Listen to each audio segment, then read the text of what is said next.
Good evening and welcome. Tonight we will be going over the history and geography of Agri in Turkey. I penciled it in as best I could here. It's a little blobby, but it's close enough border. Same that I did with some of the other places in Turkey. Agri, you can see the capital city here. All of the little places within Turkey are named after their major cities. Agri is the Turkish word for Ararat, and that is because Mount Ararat is located right here. The peak is within Agri, but the rest of the mountain is over here. If you don't know, Mount Ararat is an absolutely massive mountain. It's an old volcano. It is huge and is very, very important to the people who live here and very sacred for the Armenian population. You can see it very clearly from the capital Yerevan over there. You can also see it for like miles and miles around within Iran. You can see the border here with Iran. It's huge, and we'll look at it on Google Earth after we go over the history. But the area is actually dotted with volcanoes. Anatolia in general is very seismically active. There's a lot happening below the surface of the earth here, which is how we got that devastating earthquake early in 2023 down over here. But it manifests in this area in volcanoes. So all throughout here there are lots and lots of volcanoes. Some are still active, some have blown their top. Some are inactive, I think. Mount Ararat isn't active anymore. And there's also some located over here and a few smaller ones in the south over here. Really beautiful. And like I said, we'll take a look at them on Google Earth. There's also many rivers. You can see the Murat River is the kind of dominant river in this area. And other than the city of Agri, which we'll look at all these places on Google Earth, I want to point out the city of Doğu Bayezid over here. Very, very important city that we're going to talk about a lot in the history section. So why don't we just seg right into that? So Mount Ararat is a very important place, not just to the Turks who live there, because it's very symbolic and dominates the landscape and it's very beautiful, but it's also a sacred mountain for the Armenians. And one of those reasons is that it is apparently, according to legend, the resting place of Noah's Ark. The Armenians trace their descendants, or their ancestry, back to Noah. So history in this place has been around for a very, very long time. The most dominant power in the early days was known as the Kingdom of Urartu, or the Kingdom of Van. You can see Lake Van down here. And this would eventually morph into the Kingdom of Armenia, because they were an Armenian peoples, and they are very, very dominant over here. Armenia today is small, we'll talk about that, but it used to stretch out over into here, technically. Few things was that there was also a very large Kurdish population. There still is today, but they really started to come in and become a major population sort of during the times of antiquity. Kind of. It would grow progressively over time. And also the city I talked about right here, Doğu Bayezid, was a big Silk Road stopover, and for a long time it was the capital of the region here. And there's lots of really cool old sites, and again, we'll look at all of them on Google Earth. There's so many cool places to explore here on Google Earth. I can't wait. So many people wanted to dominate this area. Anatolia in particular, I've mentioned before, is pretty much at the center of like the classical age. You have Europe, you have Asia, you have Africa, and then right here is Anatolia. Whoever controls Anatolia controls the gateway to all of these major places. So many, many different powers came through and conquered this area. Some of the more famous ones in ancient times would have been the Assyrians. Eventually the Greeks would have influence before the Persians did. Well, no, sorry, the Greeks after the Persians. The Persians would come in, then Alexander came in, and then you get that Greek Hellenistic influence, my bad. The Romans would take over from there, which eventually would become the Byzantine Empire.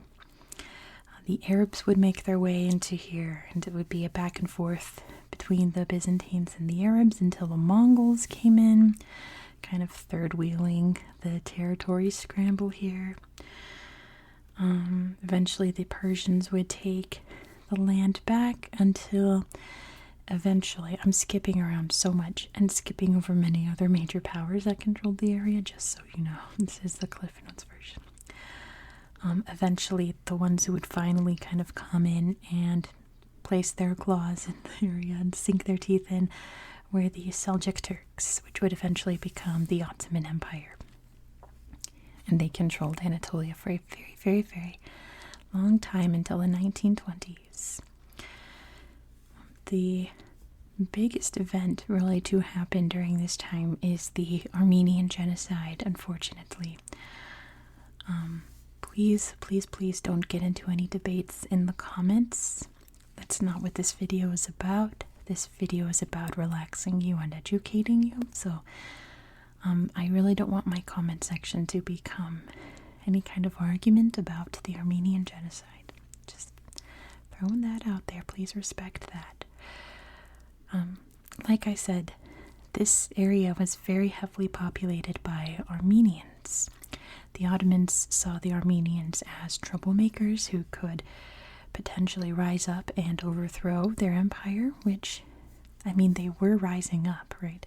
So they had to squash that. And all throughout this area of Anatolia, they removed the Armenians by either, kicking them out of their homes or kicking them out of their bodies, to put it in the ASMR YouTube friendly way.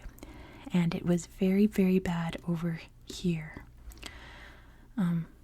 Thankfully, this area here, which is now the country of Armenia, was like the main population stronghold. And it's such a sad story. I don't really want to get into it, but the genocide was very prevalent in this region between 1915 and 1918 during World War I, so on and so forth. Obviously, the Armenians would rise up against the Ottomans to try to stop them. It was very futile. But eventually the Ottomans would lose World War I and be dissolved anyway.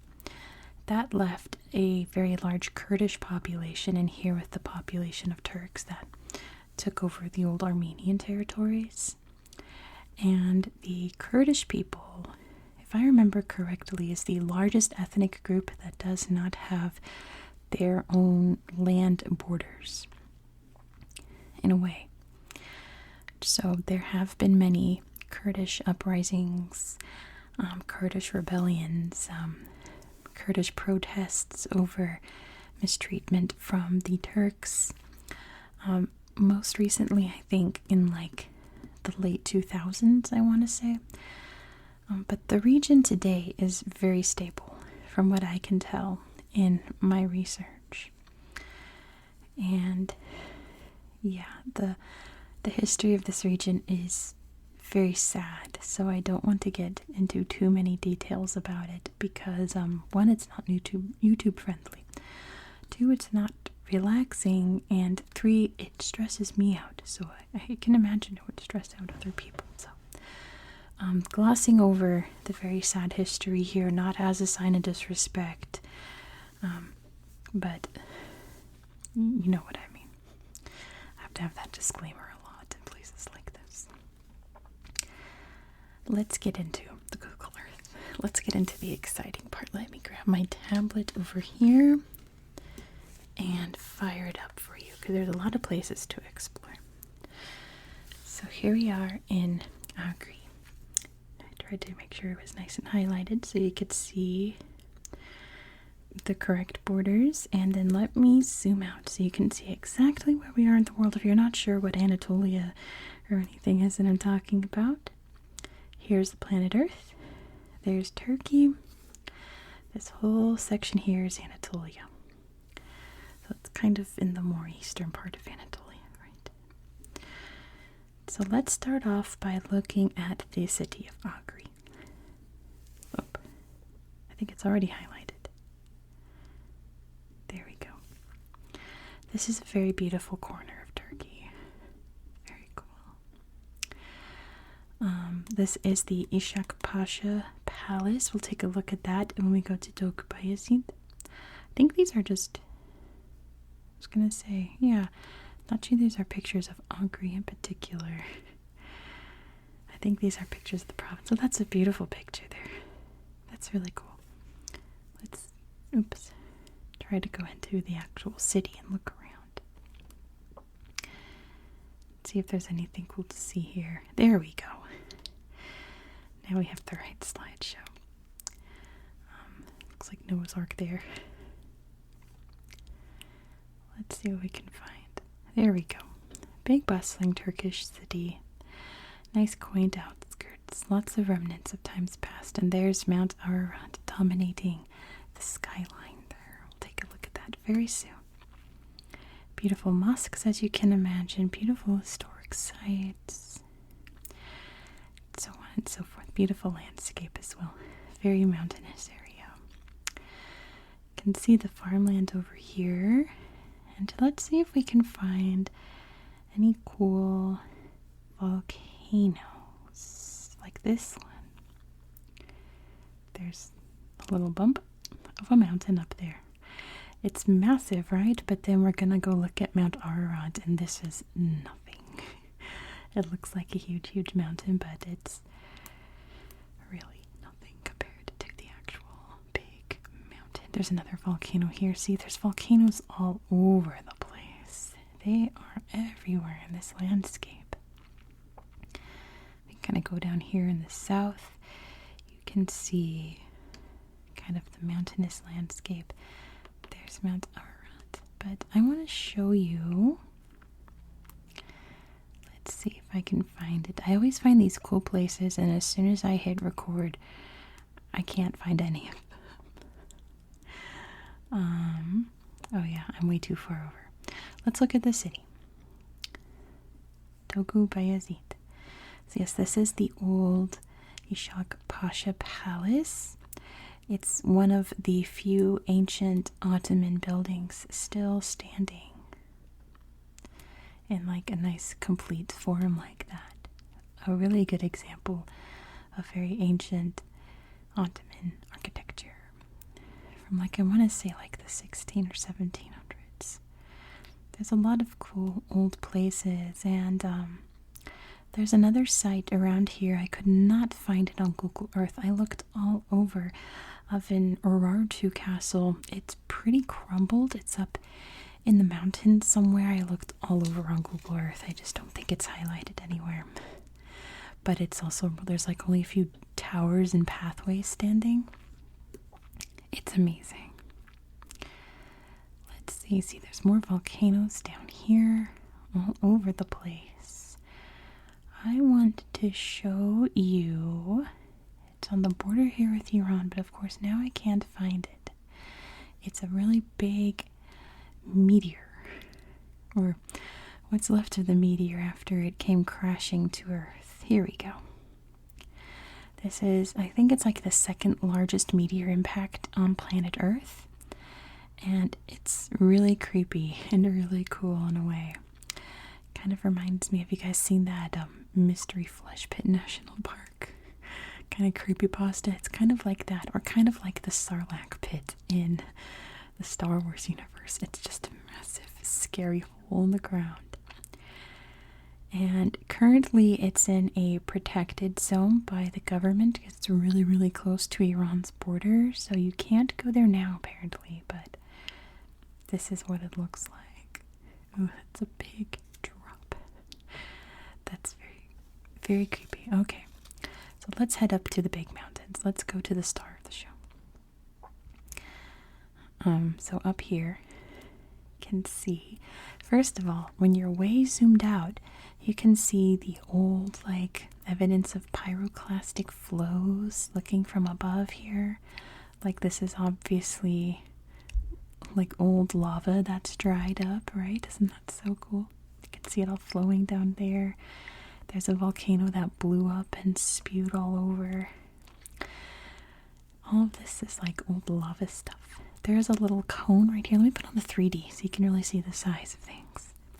There's a cool little cone here. I think this one is still active. It's really interesting how next to these big mountains, these big volcanic mountains, and there's no pictures of it, there's big cones nearby. I think that's cool. I always describe them as like if you asked a child to draw a picture of a volcano, that's what it looks like. And again, you can see all the old evidence of flows down the sides of its mountains. Now let's look at the main event. I know you're all waiting for it. Mount Ararat. It's very big. You can see the border right here. So the peak is on this side. All the national parks and stuff are on this side, but this is the peak. Great view. And if we go nice and close, well, let's look at some pictures first.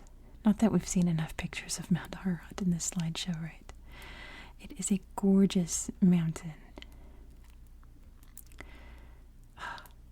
It's a nice picture. Mountain climbers. It's a very, very important mountain for many reasons in history. It's still very important today. If we go like this, we can go to the very tippy top.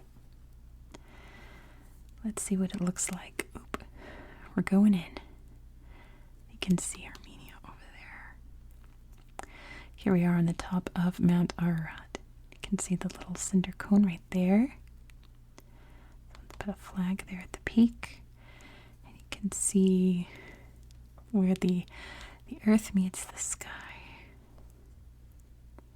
Absolutely amazing. You can probably see so much on clear days. That's really amazing. But yeah, what I like about it is that when you're up here looking at the mountain, you can see, of course now it's not going to do it. You can see, goodness, it's not doing it this time. Oh, maybe because I'm there we go. You can see the Armenian over here. And then if you go this way, you can see the Arab writing. So like just looking at Mount Ararat, you can see Turkey, Armenia, Iran, all right here. Very cool little corner of the world. And then, if I can find it, it's so hard to find on Google Earth. I lost it for a minute and had to find it again. So let's see if I can find it this time. Is that there is a visitor center. There's a really cool little tomb up here. It's really neat. But we're not going to take a look at it because the pictures aren't very fantastic. We are going to look at, oh gosh, it was just south of Tokubayasit. There is an actual place where you can visit, apparently, the site where Noah's Ark landed. I think it's like over here somewhere. Let's see. I'm going to find it because I want to show you. It's up here in the mountains somewhere. See, there's the border with Turkey, so we don't have to go that way. And darn, okay. There's a lot of cool little Noah sites all around this region of Turkey, mainly for like tourists exploring. We found it. But this is it, the Visitors Center. So, you can't actually go there.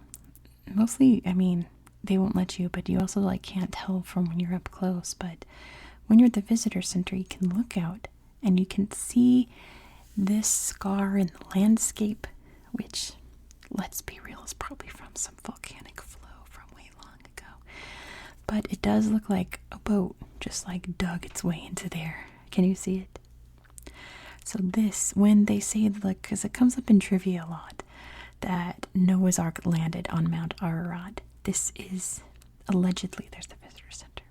There's Mount Ararat, the site where it is. So, I mean, I always imagined it as just landing on top of the mountain. But according to the people here, this is the place where Noah landed. I guess once the water went down, this is where the boat sank in. Or the ark, I should say. And there's a nice little sign here. May peace prevail on earth. That's very nice. Alright, I'm going to end it there. Thank you so much for watching. I do appreciate you guys so much for watching these little videos that I make. If you're interested in watching any more, please consider subscribing. Next, we are going to Sao Tome and Principe. And if you don't know what that is or where that is, just subscribe now. In a few days, you're going to learn about it. I hope that you found this video relaxing and educational. And I hope that you have a very good night. Good night. Good night. Good night.